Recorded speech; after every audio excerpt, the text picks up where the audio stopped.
நமக்கு தமிழ்நாட்டுக்கு ஒரு பாரம்பரியம் இருக்குங்க. மானமும் அறிவும் மனிதருக்கு அழகு. எங்கள் தன்மானத்துக்கு விரோதமாக எந்த கொம்பனும் எதுவும் செய்ய முடியாது. யாருக்கும் வந்து அஞ்ச மாட்டோம்.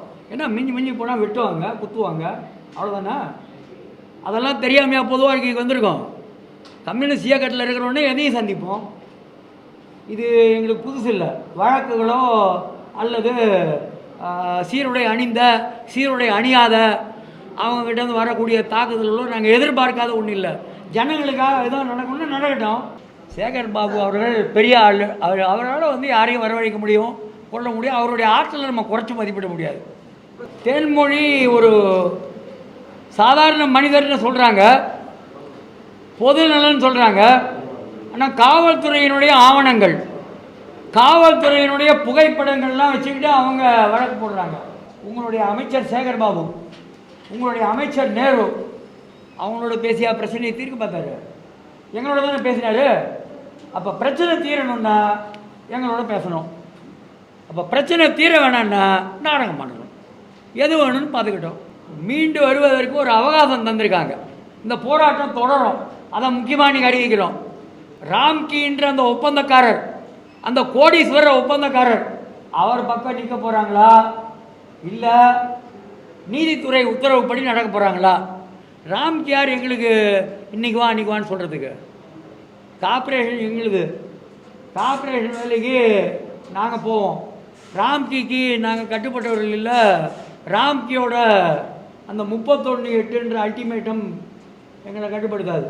திமுகவினுடைய நட்பவட்டம், சமூக நீதி, திராவிட மாடல்கள் ஒரு பெரிய சர்க்கிள் இருக்குது.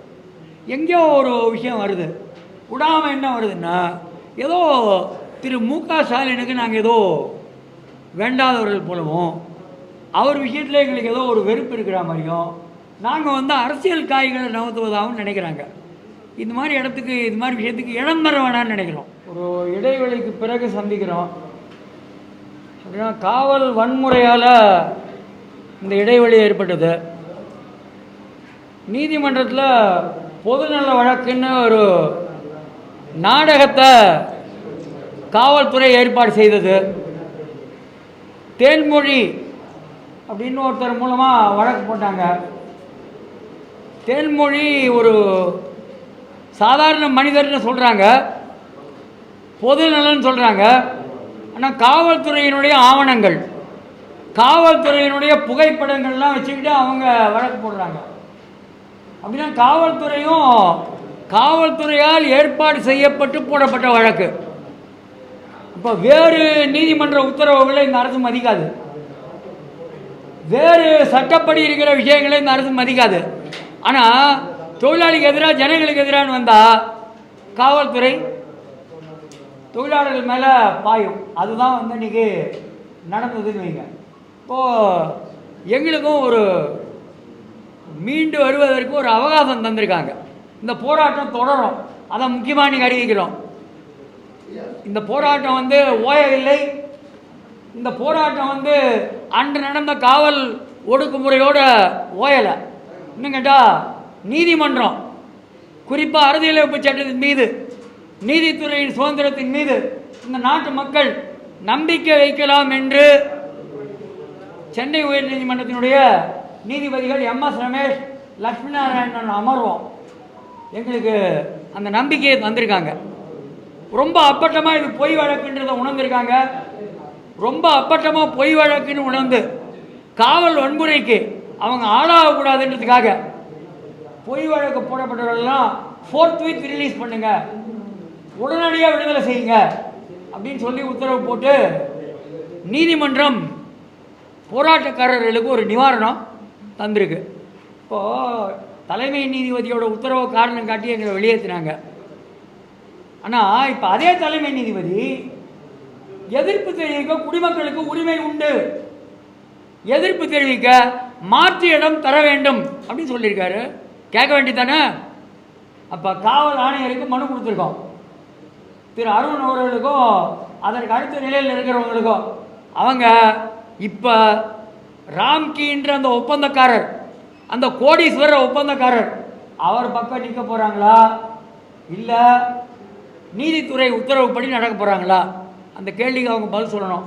அவங்க பதில் சொல்லணும்னா அனுமதி வேண்டி பெரிய போராட்டங்களை கட்டமைப்பதற்கு தயாராக இருக்கும். வெட்கக்கேடு இது.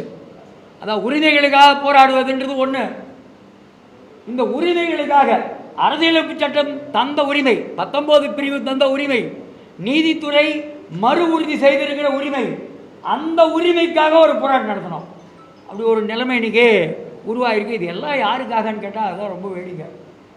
எல்லாமே என்னென்னா ராம்கீன்னு வந்திருக்கிற ஒரு கான்ட்ராக்டருக்காக. அப்போ அதாவது 100 கோடிகளை 1000 கோடிகளாக்கிற, 1000 கோடிகளை பல ஆயிரம் கோடிகளாக பார்ப்பதற்கு, ராம்கி மாற்றுவதற்கு இந்த அநீதி தொழிலாளி மேலே ஏவப்பட்டிருக்கு. இது முற்றிலும் தவறானதுன்றதை சொல்ல விரும்புகிறோம். அதுக்கடுத்து எங்களுடைய நிரந்தரம் என்பது இல்லாமல் சுதந்திரம் என்பது இல்லை என்றது மிக சரியான முழக்கம்ன்றதை அழுத்தம் திருத்தமாக முன்வைக்கிறோம். அதே நேரம் மரியாதைக்குரிய திருமாவளவன், அதியமான் போன்றவர்களுடைய கரிசனங்களை நாங்கள் மதிக்கிறோம்.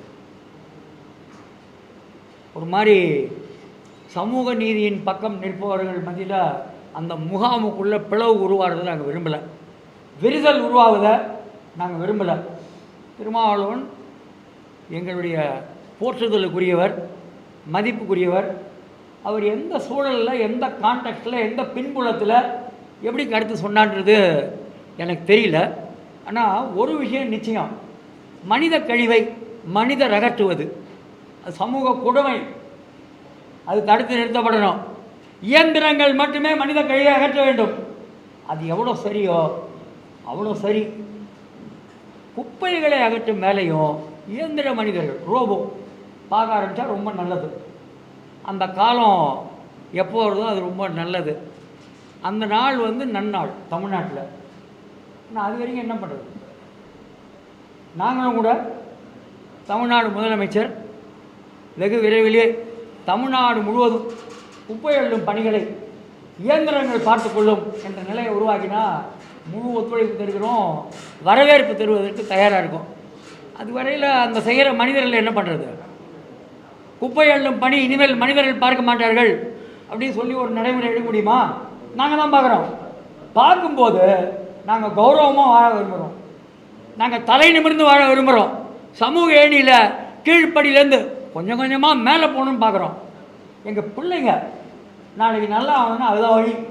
எங்களுக்கு நிரந்தரமாகும் வாய்ப்பு, ஓய்வூதியம் பெறுகிற வாய்ப்பு மறுக்கப்படக்கூடாதுன்னு விரும்புகிறோம். நாங்கள் மிகவும் மரியாதையுடன் மற்ற இந்த குரல் எழுப்புபவர்களுக்கு கவனப்படுத்த விரும்புகிறோம். விவசாயத்தில் இல்லாமல், தூய்மை பணியில் இல்லாமல், தமிழ்நாட்டில் தொழில்துறையில், வர்த்தகத்தில் பல கோடி பேர் நிரந்தரம் இல்லாமல் இருக்கிறார்கள். அவர்களுடைய ஒற்றை கனவு, நியாயமான கனவு, பணி நிரந்தரம். இந்த கனவு நனவாக வேண்டும். அப்போதுதான் பெரியார் மண்ணில் சமூக நீதி தழைத்தோங்கும். இந்த தமிழ்நாட்டுக்கு இருக்கிற சவுக்கடிக்கு சாணிப்பாலுக்கு முடிவு கட்டிய பாரம்பரியம், சூத்திரன் என்றால் ஆத்திரம் கொண்டடி என்ற பாரம்பரியம், அது வெற்றி பெற வேண்டும் என்றால் இவங்க எல்லாருக்கும் பணி நிரந்தரம் கிடைக்கணும். அப்போ தான் அது நடக்கும்னு நினைக்கிறோம். எங்களோட கோரிக்கை. நாங்கள் ஒரு விஷயத்தை நான் தெளிவுபடுத்த விரும்புகிறேன். கொள்கை அளவில் பணி நிரந்தரத்துக்காக நிற்கிற அதே நேரம் நான் ஏங்க நிற்கணும்? தமிழ்நாட்டில் industrial establishment conferment of permanent status of workman act 1981 அப்படின்னு 81லேருந்து இருக்குது. 2 தொடர் வருடங்களில் 480 நாட்கள் வேலை செய்பவர்கள் நிரந்தரம் செய்ய வேண்டும். தொழில் தகராறு சட்டத்தில் அட்டவணை 5 ஐட்டம் 10 அன்ஃபேர் லேபர் ப்ராக்டிஸ் தடுக்கப்பட்டது, தண்டனைக்குரியது அப்படின்னு என்ன சொல்லுதுன்னா, to employ workman as badlies, casuals, temporaries for years in order to deprive them of the status and privileges of permanent employees. நிரந்தர தொழிலாளியின் அந்தஸ்தையும் சலுகையை மறுப்பதற்காக தொழிலாளர்களை நீண்ட வருடங்கள் பதிலியாக, தற்காலிக தொழிலாளியாக, தற்செயல் தொழிலாளியாக வைத்திருப்பது தொழிலாளர் விரோத நடவடிக்கை என்றும் அது தடை செய்யப்பட்டது, தண்டனைக்குரியதுன்னு சொல்லுது. சட்டப்படி நடந்துவாங்கன்னு சொல்கிறோம். அவ்வளோதான் கேட்குறோம்.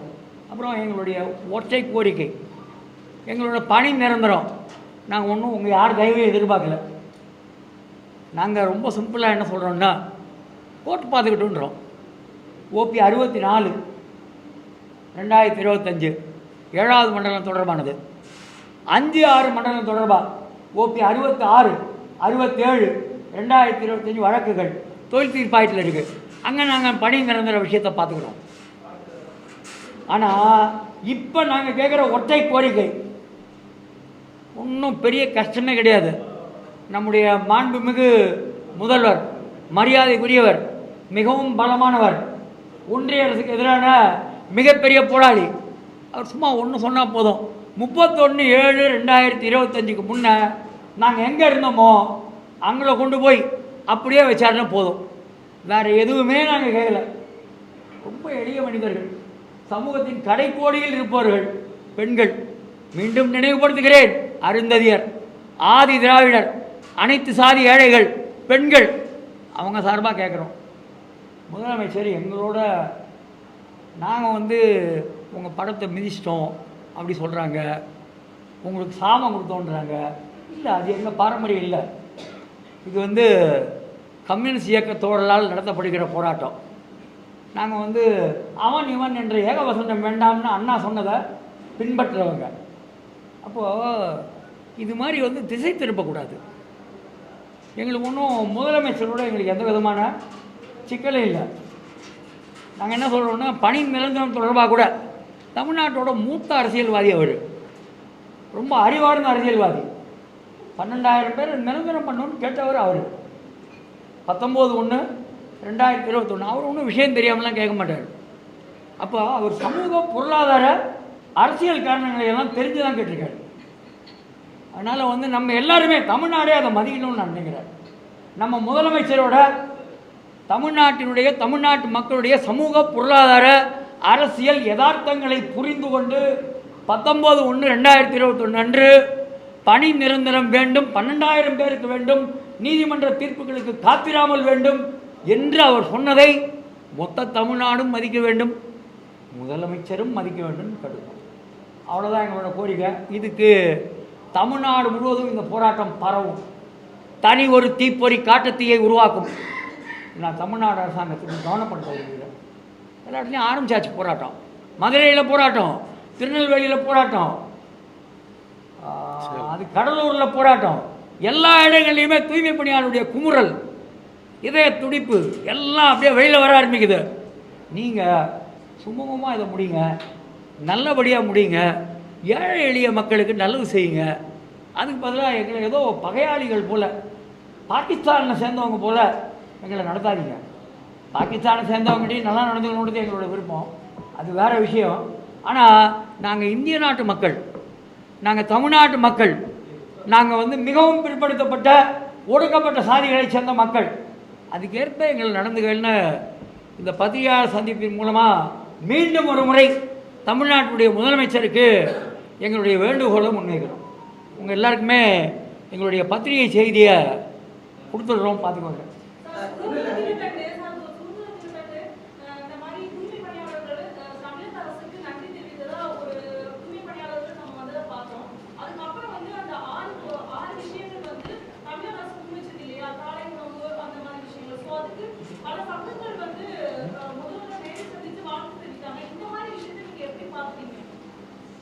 நான் என்ன நினைக்கிறேன், தமிழ்நாட்டோட ஊடகவியலாளர்கள்லாம் ரொம்ப ஒன் ஆஃப் த ஸ்மார்ட்டஸ்ட் இந்தியாவிலே அப்படின்னு நான் நம்புகிறேன். எது நாடகம் எது நிஜம்ன்றது தெரியும். அப்போது நாடகம்தான், நாடகத்தை அதுக்கு மேலே சொல்கிறதுக்கு என்ன இருக்குது? இப்போ தான் வருதா இது? தூய்மை பணியாளர் காலையில் இட்லி போடணும், தோசை போடணுன்னு இந்த போராட்ட பிறகு தான் வருமா? இட்லி போடுறது இட்லி போட்டால் தோசை போட்டால் வரவேற்போம் வேணாம் நான் சொல்லுவோம். 3,20,000 பேர் வாரியத்தில் பதிவு செஞ்சுருக்காங்க, 30,000 பேர். எப்படி 2,90,000 பேரை பிரிக்க போகிறீங்க? யாருக்கு உண்டு யாருக்கு இல்லைன்றத. அப்புறம் நல வாரிய பயன்கிறது ஏற்கனவே இருக்குது, 40 கோடி ரூபாய் தமிழ்நாடு அரசு ஒதுக்கியிருக்கு. இப்போ அது வேறு விஷயம். இப்போ சில பேரை அழைச்சி நன்றி சொல்கிறேன்னு சொல்கிறது அதெல்லாம் வேணான்னு நான் நினைக்கிறேன். அதுக்கு பதிலாக அப்போது உங்களுடைய அமைச்சர் சேகர் பாபு, உங்களுடைய அமைச்சர் நேரு அவங்களோட பேசியா பிரச்சனையை தீர்க்க பார்த்தாரு? எங்களோட தானே பேசினார். அப்போ பிரச்சனை தீரணுன்னா எங்களோட பேசணும். அப்போ பிரச்சனை தீர வேணான்னா நாடகம் பண்ணணும், எது வேணும்னு பார்த்துக்கிட்டோம். போராட்டம் நடத்தப்பட்ட இதே சூழல்ல வந்து அமைச்சர் சேகர் பாபுவே முக்கியமாக வந்து தூய்மை பணியாளர்களை வந்து அந்த கோரிக்கைக்காக முதல்வர் நன்றி தெரிவித்து பேரணிலாம் போனாங்க. இந்த தூய்மை பணியாளர்கள் உங்களுடைய ஆட்கள் அவங்க தான் அந்த பேரணிலாம் போறாங்க. அவங்களுக்கு எல்லாம் சொல்ல விரும்புறீங்க உங்களுடைய என்னங்க? இல்ல அந்த பேரணியில போனவங்க உண்மையாவே தூய்மை பணியில் ஈடுபட்ட உங்களுடைய சங்கத்தை சார்ந்தவர்களா அல்லது வெளியில இருந்து ஆட்களை கூட்டு வந்து செட்டிங் போட்டு அந்த நாடகம் பண்ணாங்களா அப்படின்னு கேட்க வர்றாரு. நான் முதலே சொல்லிட்டேன், எது நாடகம் எது நிஜம்ன்றது நிச்சயமாக யார் வேணாலும் தெரிஞ்சுக்க முடியாதுன்னு பெரிய கஷ்டம். அப்போ சண்டை நாங்கள் போராட்டம் தொடரோன்றோம், போராட்டம் தொடரும்னு சொன்னவங்க நன்றி தெரிவித்து ஊரில் போயிருக்க மாட்டோம். இல்லைங்க, அது தவறுங்க. அது இல்லை, நன்றி தெரிவித்து போனவங்க அவுட் சோர்சிங் செய்யப்பட்டவர்கள் அல்ல, அவுட் சோர்சிங் செய்யப்பட்டு வழக்காடுபவர்கள் அல்ல, அங்கு போராட்ட பந்தலில் ரிப்பன் மாளிகையில் இருந்தவர்கள் அல்ல, அவர்கள் வேறு யாரோ. சேகர் பாபு அவர்கள் பெரிய ஆள், அவரால் வந்து யாரையும் வரவழைக்க முடியும், கொள்ள முடியும். அவருடைய ஆற்றலை நம்ம குறைச்சி மதிப்பிட முடியாது. கடந்த ஆட்சியில் வந்து 10 மண்டலங்களை வந்து தனியார் மயமாக்குறதுக்கு வந்து சம்மந்தம் தெரிவித்து இதுவரை இருந்தவங்க திடீர்னு அரசியல் காரணங்களுக்காண்டி போராட்டம் பண்ணுறது என்ன நியாயம்னா ரொம்ப ரொம்ப பொருத்தமான விஷயங்க. இது பதில் சொல்ல நாங்கள் கடமைப்பட்டிருக்கோம். என்ன பார்க்கணுன்னா 10 மண்டலங்கள் மட்டும் இல்லை, அது மட்டும் இல்லாமல் அறிக்கையில் விரிவாக சொல்லியிருக்கோம். அதை பற்றி தனியாரிடம் பொதுத்துறை மின் வாரியம் எல்லாமே போகுது, ஒப்பந்த மையம் நடக்குது. என்ன உங்களுக்கு அதுக்கு வித்தியாசம்? ஏன் உங்களுக்கு மட்டும் செய்யணும்? ரொம்ப சரியான கேள்வி. நான் வந்து இதுக்கு அறம் சார்ந்த பதில் அப்படின்னு சொல்கிறத விட சட்டம் சார்ந்த பதில் சொல்ல விரும்புகிறேன். My answer is purely legal. நான் என்ன சொல்கிறேன்னா, மற்ற நேர்வுகளில் ஒப்பந்த மையத்துக்கு எதிராக உயர்நீதிமன்றத்தின் தனி நீதிபதி 2 நீதிபதிகள் அமர்வு மூலமாக ஆணை பெற்று தொழில் தீர்ப்பாயத்துக்கு அவுட் சோர்சிங் நியாயமா இல்லையான்ற வழக்கு போல. நல்லா கவனிச்சுக்கோங்க. அவுட் சோர்சிங் 5வது மண்டல அவுட் சோர்சிங், 6வது மண்டல அவுட் சோர்சிங் நியாயமா என்ற வழக்கு 28/7/2025 தொழில் தீர்ப்பாயத்துக்கு அனுப்பப்பட்டுள்ளது. அதற்கு பிறகு 1/8/2025 அந்த தொழில் தீர்ப்பாயத்தின் அனுமதி பெறாமல் அவுட் சோர்சிங் செய்தால் சட்டவிரோதம். இது போன முறை கிடையாது, இப்போ நடக்கிற மீதி இடங்களில் கிடையாது, எங்களுதில் இந்த சட்டவிரோத நடவடிக்கை நடந்திருக்கு. அதனால தான் முதல்வர்கிட்ட கடைசியாக என்ன கேட்டுக்கிறோன்னா, சட்டத்தின் ஆட்சியை காப்பாற்றுங்க, உயர்த்தி பிடிங்கன்னு கேட்குறோம்.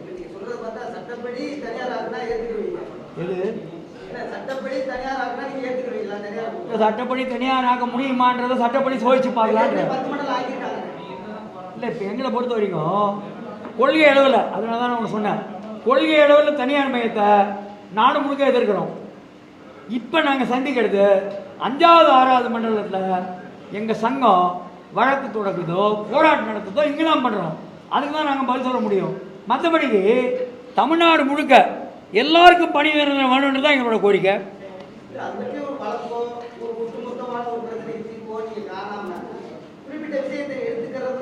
இல்லை, நீங்கள் ஒரு விஷயத்தை எடுத்துக்கணும். என்ன பாயிண்ட்னா, எங்ககிட்ட வழக்குக்கு வராதவங்ககிட்ட நாங்கள் வழக்காட முடியாது, சட்டப்படி செல்லாது. அப்போ எங்களை வந்து யார் வழக்கு நடத்த சொல்கிறாங்களோ அவங்களுக்கு தான் நாங்கள் வழக்கு நடத்த முடியும். யாருக்கும் மற்றவங்களுக்கு நாங்கள் வழக்கு நடத்தினா நீ ஏன் நடத்தணும்னு கேட்டாங்கன்னா எங்கே பதில் சொல்லுவோம்? சங்கமாக எங்களிடம் யார் நாங்கள் உங்கள் சங்கத்தில் சேர்கிறோம், தொழில் தகராறு எழுப்புங்கள் என்று சொல்கிறார்களோ அவங்களுக்கு தான் சட்டப்படி வழக்கு நடத்த முடியும். தயவு செஞ்சு அதை புரிஞ்சுவாங்கன்றோம். சாமானிய பொதுமக்கள் மாதிரியான ஒரு தோட்டத்தில் தேர்மொழி என்பவர்கள் ஒரு வழக்கு தொடுக்கிறாங்க. அந்த வழக்கில் தான் சென்னை உயர்நீதிமன்றத்துடைய முதன்மை அமர்வு வந்து உங்களை அப்புறப்படுத்தணும்னு உத்தரவிட்டாங்க. ஆனால் பின்னால் அவங்க சேகர்பாபுடன் இருக்கக்கூடிய பல புகைப்படம், முதலமைச்சரோட இருக்கக்கூடிய புகைப்படம்லாம் வெளியே வருது. அவங்க திமுகவுக்கு மிக மிக நெருக்கமானவங்களாக இருக்காங்கன்றது வெளியே வருது. ஒரு நீதிமன்றத்தை ஒரு கட்சியாக சார்ந்து போய் ஏமாற்றி ஒரு உத்தரவை வாங்கிட்டு வந்து உங்களை அப்புறப்படுத்துறதுக்கு வாங்கிட்டு வந்திருக்காங்கல்ல, அது சரியான நடைமுறையா இல்லை நீதிமன்றத்தை ஏமாத்திட்டாங்கன்னு எடுத்துக்கணுமா? அது என்ன சட்ட ரீதியாக என்ன இருக்கு? 2 விஷயம் சொல்கிறேன் பார்த்துக்கோங்க. ஒன்று, ராம்லீலா மைதானில் ராம்தேவ் வந்து அவர் கூட இருந்தவங்கள நள்ளிரவில் தூக்கி போட்டாங்க. அப்போது நீதிபதி சுதந்திரகுமாரும் சௌஹானும் தீர்ப்பு அளிக்கினாங்க. ராத்திரியில் தூக்கம்ன்றது மனுஷனோட அடிப்படை உரிமை. அப்போ அதை மீறினது தப்பு அப்படின்னு சொன்னாங்க. அதுக்கு பிறகு விவசாயிகள் போராட்டம் நடந்தது, என்சிஆர் எதிர்ப்பு போராட்டம் நடந்தது. உச்சநீதிமன்றம் இதில் நாங்கள் தலையிட மாட்டோம்னு நின்றுட்டாங்க. இப்போ இங்கேயும் தலைமை நீதிபதி அப்படி செஞ்சுருக்கணும். ஆனால் என்ன பண்ணாங்கன்னா, இந்த தேன்மொழி 41/1888 சட்டம், அந்த சட்டத்தோட 41 பிரிவு, அதில் போடப்பட்ட ஆணை தேன்மொழி கையில் இருக்குது, டாக்குமெண்ட்டாக ஃபைல் பண்ணுறாங்க. போலீஸ் போட்ட ஆணை, போலீஸ் எடுத்த புகைப்படம், இதை வச்சு தேன்மொழி வழக்கு போடுறாங்க. அப்படின்னா தேன்மொழி வந்து போலீஸால் நிறுத்தப்பட்ட விஷயம். எங்களுக்கு புரியுது, ஆனால் தலைமை நீதிபதி அது புரிஞ்சிக்கல. அப்புறம் தலைமை நீதிபதி உச்சநீதிமன்ற எடுத்த அணுகுமுறையை ஒன்று காண தவறிட்டார், இல்லை கண்ட பிறகும் அது தமிழ்நாட்டுக்கு பொருந்த வேணான்னு நினச்சாரு. இது ரொம்ப கெடு வாய்ப்பானது, அன்ஃபார்ச்சுனேட். அப்போது இது ஜோடிக்கப்பட்ட வழக்குன்னு தெரியும். அது மட்டும் இல்லாமல் அவசரமாக அன்றைக்கே முடிச்சிட்டாங்க. வேறு தொழிலாளிக்கு சாதகமான வழக்குகள், தொழிலாளி நியாயம் கேட்குற வழக்குகள்லாம் டிலே ஆகுது. ஆனால் இந்த வழக்கில் அதாவது ஒரு 13ஆம் தேதி ஒரு விதமாக நீதிமன்றம் நடந்துக்குது, 14ஆம் தேதி இதே நீதிமன்றம் அரவணைக்குது. ஏழைகளை எளியவர்களை துரதிருஷ்டவசமானது, அவ்வளோதான் சொல்ல முடியும் என்னால். 13ஆம் தேதி நடந்தது வெரி அன்ஃபார்ச்சுனேட். நீதிமன்றம் அப்படி செஞ்சுருக்க வேணாம்.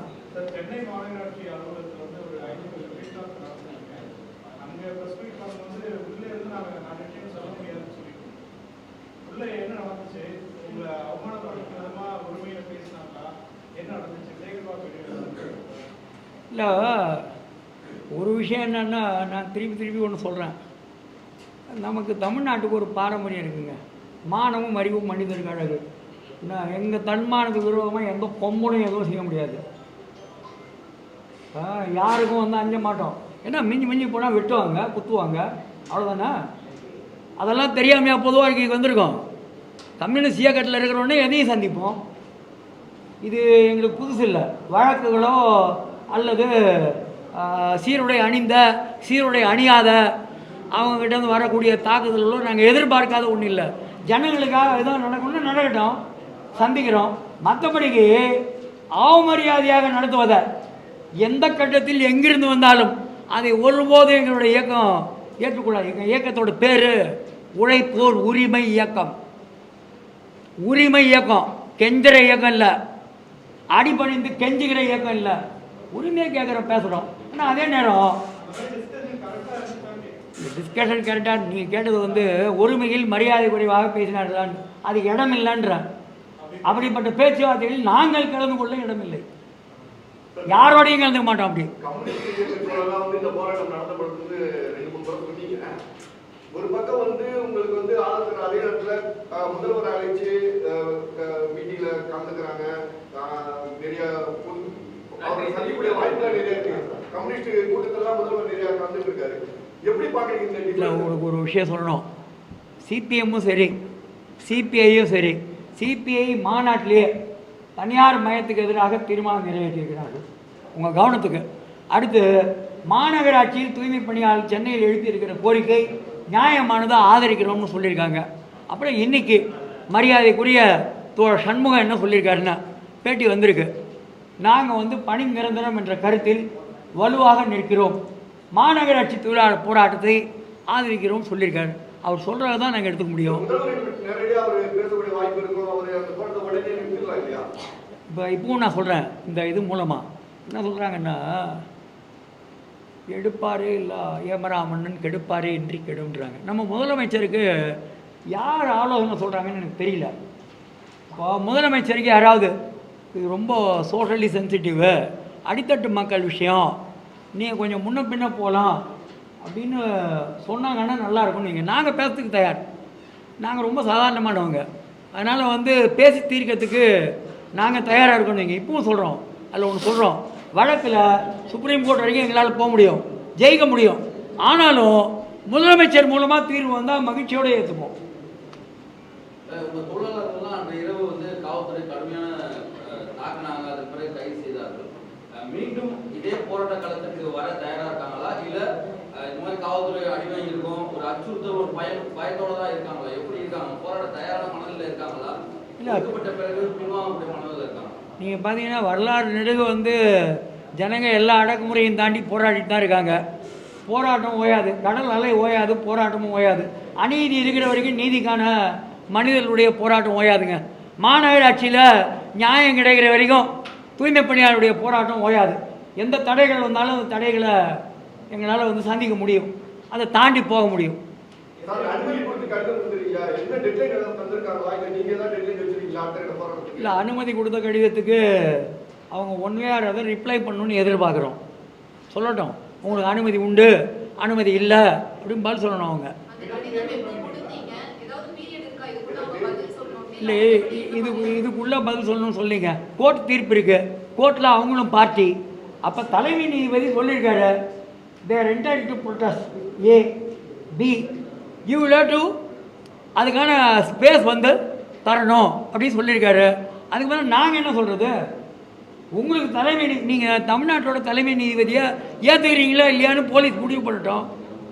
தமிழ்நாட்டோட தலைமை நீதிபதி சொல்கிற விஷயங்களை கட்டுப்படுத்தாதுன்னு மரியாதைக்குரிய திரு அருண் சொன்னார்னா ரொம்ப நல்லது, சொல்லட்டும். நீங்கள் கேள்வி அவங்கக்கிட்ட கேட்கணும், கேளுங்கன்ற. இது மாதிரி சீஃப் ஜஸ்டிஸ் சொல்லியிருக்காரு, என்ன பண்ணுறீங்கன்னு கேளுங்கன்ற. மாற்று இடம் நாங்கள் வந்து ஒன்று அங்கே பக்கத்துலேயே அள்ளிக்குளம் கட்டிருக்கோம், இன்னொன்று ராஜரத்னம் ஸ்டேடியம்.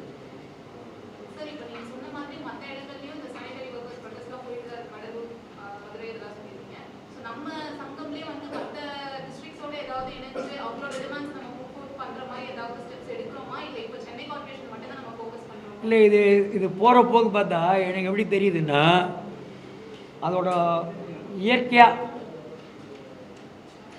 ஒரு தண்ணியோட ஓட்டம் மாதிரி போகிற போக்கு பார்த்தா இது தமிழ்நாடு தழிய தூய்மை பணியாளருடைய போராட்டம் அப்படின்ற மாதிரி மாறுவதற்கான எல்லா வாய்ப்பு இருக்குன்னு வைங்க. இது வந்து ரொம்ப இயற்கையாக ஒன்றோடு ஒன்று கலக்கும்.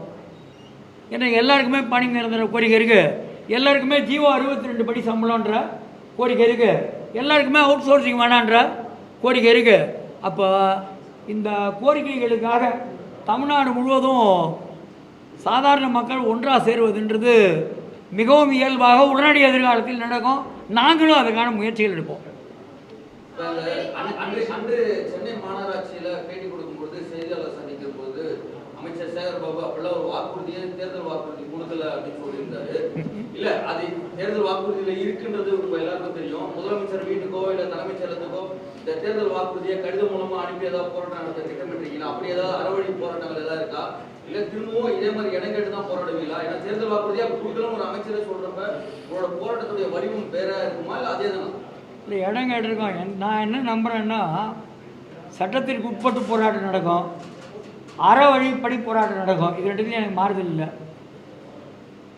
ஏன்னா நம்ம நாடு வந்து அரசியலமைப்பு சட்டத்துக்கு உட்பட்டது, ரூல் ஆஃப் லாவுக்கு உட்பட்டது. நாங்கள் அதை ஏற்றுக்கிறோம், நாங்கள் அதை மீற தயார் இல்லை. ஆனால் அதே நேரம் இந்த ஒப்பந்த மையத்துக்கு எதிராக பணி நிரந்தரத்துக்காக திரும்ப திரும்ப வேறு வேறு விதங்களிலான போராட்டத்தை எடுத்து தான் ஆகணும். அது வந்து செயல் தந்திரத்துக்கு உட்பட்டது, இருக்கிற நிலைமைகளுக்கு ஏற்ப எடுப்போம்னு வைங்க. சில போராட்டங்களை முன்னறிவிப்பு தராமல் எடுப்போம். போராடவே கூடாதுன்னு நம்ம நாட்டில் அரசியலமைப்பு சட்டம் சொல்லி ஒரே ஒரு விஷயம் என்னென்னா, வன்முறை இருக்கக்கூடாது, ஆயுதம் இருக்கக்கூடாது, அமைதியாக போராடலாம், மனித உடலையே ஆயுதமாக்கலாம். உப்பு சத்தியாகிரகம் இந்த நாட்டில் தான் நடந்தது.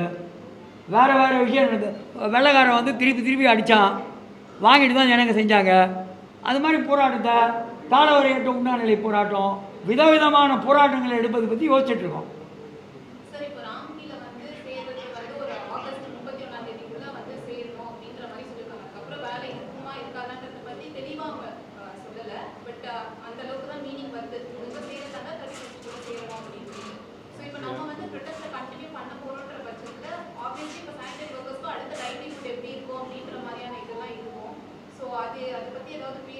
அதில் ஒரு அடிப்படையான விஷயம் என்னென்னா, சுதந்திர போராட்ட காலத்தில் ஒரு நாட்டுப்பாடல் இருந்தது. ஊரா தோட்டத்தில் ஒருத்தம் போட்டான் வெள்ளரிக்காய், காசுக்கு 2 விற்க சொல்லி காகிதம் போட்டான் வெள்ளைக்காரன். ராம்க்கு யார் எங்களுக்கு இன்றைக்கி வா அன்றைக்கி வான்னு சொல்கிறதுக்கு? கார்ப்பரேஷன் எங்களுது. கார்ப்பரேஷன் வேலைக்கு நாங்கள் போவோம். ராம்கிக்கு நாங்கள் கட்டுப்பட்டவர்கள் இல்லை. ராம்கியோட அந்த 31/8 அல்டிமேட்டம் எங்களை கட்டுப்படுத்தாது. பல அல்டிமேட்டம் வந்துருச்சு, ஒரு அல்டிமேட்டம் இல்லை. அல்டிமேட்டம் அவங்க தான் மாற்றுறாங்க. நாங்கள் எங்கள் கோரிக்கையில் உறுதியாக நிற்கிறோம்.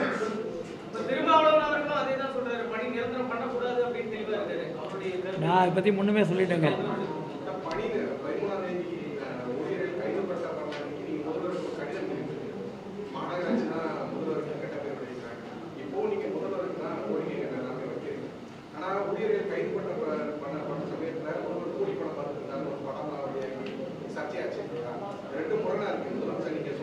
இல்லை, நீங்கள் ஒரு விஷயம் பாருங்கள். எங்களுக்கு என்ன சங்கடம் சொல்கிறோம், தமிழ்நாட்டில் வந்து ஒரு பாலிட்டிக்ஸில் ஒரு மாதிரி அகில இந்திய அளவில் பிஜேபி நான் பிஜேபின்னு இருக்குது, தமிழ்நாட்டில் டிஎம்கே இருக்குது. அப்போது திமுகவினுடைய நட்பு வட்டம், சமூக நீதி, திராவிட மாடல்கள் ஒரு பெரிய சர்க்கிள் இருக்குது. எங்கேயோ ஒரு விஷயம் வருது, விடாமல் என்ன வருதுன்னா, ஏதோ திரு மு.க. ஸ்டாலினுக்கு நாங்கள் ஏதோ வேண்டாதவர்கள் போலவும், அவர் விஷயத்தில் எங்களுக்கு ஏதோ ஒரு வெறுப்பு இருக்கிற மாதிரியும், நாங்கள் வந்து அரசியல் காய்களை நகர்த்துவதாகவும் நினைக்கிறாங்க. இந்த மாதிரி இடத்துக்கு, இது மாதிரி விஷயத்துக்கு இடம் தர வேணான்னு நினைக்கிறோம். அவ்வளோதானே தவிர அவங்கவுங்க நிலையில் அவங்கவுங்க இருந்துக்கிட்டோம். இப்போ நாங்கள் தேர்தலை பற்றி சொல்லலை, யாருக்கு ஓட்டு போடணுன்றதை பற்றி பேசலை. ஆட்சியை வந்து குற்றவாளிக்கு உள்ள நிறுத்தி ஒட்டுமொத்தமான விஷயங்கள் பேசுறது செய்யலை. அதுக்கான நேரம் வரப்போ அது பேசுவோம். இன்றைக்கி நாங்கள் தூய்மை பணியாளர் பிரச்சனையை பற்றி மட்டும் பேசுகிறோம். இது முடிவில் மாற்றம் வருது, முதல்வர் கையில் இருக்குது. அப்போ நாங்கள் அதுக்கேற்ற ஒரு அணுகுமுறையை எடுக்கிறோன்னு வைங்க. அவர் கேட்குறது என்னென்னா, பாஜகவை எதிர்க்கக்கூடிய மனதில் தான் நீங்களும் இருப்பீங்க, உங்களோட சங்கங்கள்லாம் இருக்குன்றதெல்லாம் புரிஞ்சிக்க முடியுது. ஆனால் கூலிக்கு வேலை கேட்டு போராடக்கூடிய தொழிலாளர்கள் ஒரு புறம் அடித்து உதைக்கப்படக்கூடிய அதே நேரத்தில் முதலமைச்சர் கூலி படம் போய் ரஜினிகாந்தோட படத்தை பார்த்துட்டு இருந்தாரு. அதை உங்க சங்கம் கண்டிக்குதா இல்லை ஆதரிக்குதா அப்படின்னு அவருடைய கேள்வி அன்றைக்கு அந்த தொழில வச்சார். அவர் கேள்வி நீங்கள் விளக்கிட்டீங்க. இருந்தாலும் முதலமைச்சர் வந்து கூலிக்காரங்க பக்கம் நிற்கட்டும்னு கேட்டுக்கிறேன், அவ்வளோதான். முதலமைச்சர் கூலிக்காரர்கள் பக்கம் நின்றார் என்றால் மகிழ்ச்சி அடைவோம்.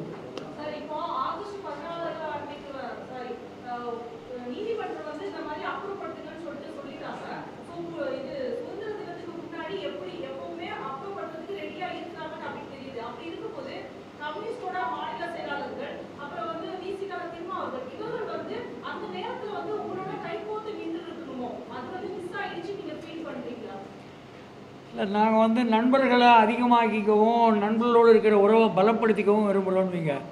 நாங்கள் வந்து கடைக்கோடி மனிதர்கள். எங்களுக்கு வந்து பொது சமூகம், குடிமை சமூகத்தோட ஆதரவு தேவையில்லைங்க. அரசியலாளர்கள், சமூக இயக்கங்களோட ஆதரவு தேவைன்னு நினைக்கிறோம். எங்களுக்கும் அவங்களுக்கு இடையிலான உறவில் விரிசல்கள் உருவாவது போல் எதையும் சொல்வதற்கு நாங்கள் தயாரில்லைன்னு வைங்க. இல்லை, இதில் அவங்களுக்கே கூச்சமாக இருக்கும்னு நினைக்கிறேன். ஒரு பக்கம் அடித்து கையை உடைக்க பார்த்து உயிர் உறுப்பெல்லாம் வந்து நசுக்கி பெண்கள்னு பார்க்காம தாக்குதல் நடத்திட்டு சட்டுன்னு பேச கூப்பிடுறதான்னு கொஞ்சம் கூச்சப்படுறாங்க போல தெரியுது. அப்படி ஒரு கூச்சம் இருந்ததுன்னா, அறம் சார்ந்த கூச்சம் இருந்ததுன்னா அது மகிழத்தக்கது. சீக்கிரமே வந்து அந்த கூச்சம் போய் எங்களோட பேசி தீர்த்தாங்கன்னா சந்தோஷப்படுவோம். காவல்துறைக்கு இப்போ புகார் கொடுத்துருக்கோம். அப்படி நாங்களும் ப்ரைவேட் கம்ப்ளைண்ட் கொடுக்குறதும் நாங்களும் வழக்கு போடுறதுக்கும் தயாராகிட்டு இருக்கோம். திமுக கூட்டணியில் வந்து கம்யூனிஸ்ட் கட்சிகள் இருக்கிறதுனால மென்மையான நிலைப்பாடு. திமுக கூட்டணியில் வந்து கம்யூனிஸ்ட் கட்சிகள் வெளியே இருந்திருந்தாலோ அல்லது இல்லாமல் இருந்தாலோ கொஞ்சம் ஆதரவாக வீரியமாக போராடி நினைக்கிறீங்களா? இல்லை, நான் திருப்பி மீண்டும் சொல்கிறேன், இந்த எளிய மனிதர்களுக்கு ஒட்டுமொத்த சமூகத்தின் பேராதரவு தேவைப்படுகிறது. எங்களது ஆதரவை அதிகரித்து கொள்ள விரும்புகிறோம். ஒழிய எங்களை ஆதரிப்பவர்களோடு எங்களுக்கு இருக்கிற உறவை நாங்கள் கொஞ்சம் கூட வந்து அதில் பங்கம் வந்துடக்கூடாதுன்னு கவலையோடு இருக்கோம்.